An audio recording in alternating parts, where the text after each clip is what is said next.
I would say the most likely meta that we're going to see in Lightfall is going to end up being rockets. Snipers, in my opinion, would need too large of a buff to compete with the current meta options for both DPS and total damage output, and although machine guns and GLs could also be usable, I think rockets are currently in the best spot and make the most sense. I recently made this video where I covered Bump in the Night with Chill Clip, showcasing that multiple Chill Clip rockets wouldn't really be worth testing, but that doesn't mean Bump in the Night is completely useless. There are actually two extremely good rolls that I think would be the best options to use in Lightfall if we do get a rocket meta. So in this video, I'm going to be going over the DPS and total damage output of these rolls, and then also comparing it to the DPS of linears, which are currently the best option to run.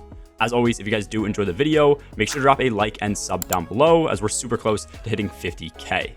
Just highlighting the rolls first because this is a craftable weapon, I would personally go with quick launch and then impact casing for both. And then on the first roll, I would go with auto loading holster and then Vorpal weapon.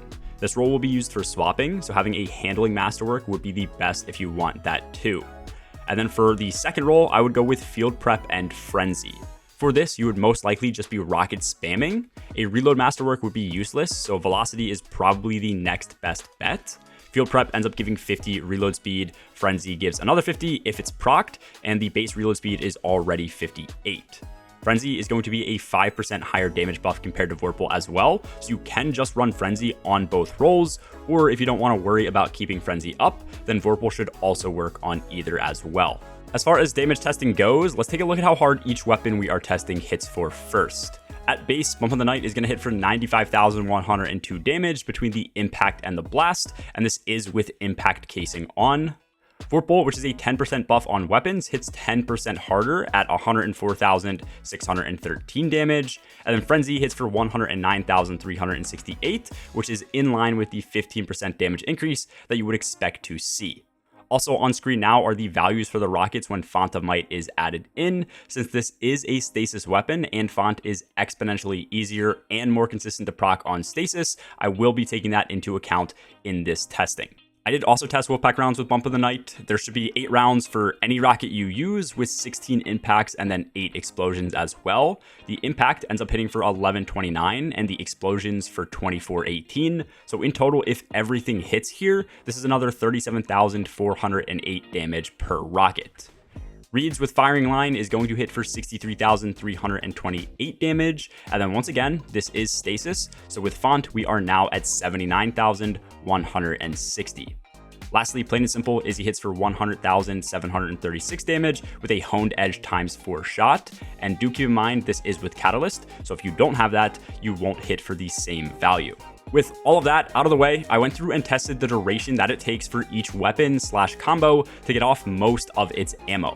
For Bump in the Night, I did have base reserves on, so nothing extra, but I did also have field prep, so that's going to be 8 shots in total.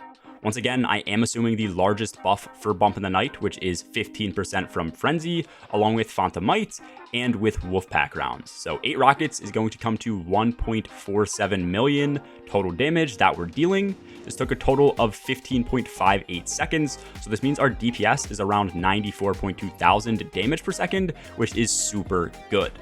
If we change up the roll a bit and then add in Izzy, we are going to increase our total damage output. In this rotation, I only did 5 Izzy shots and then 5 rockets, but you could make this slightly more optimal with 1 final honed edge times 3 if you proc the first times 4 before you rally.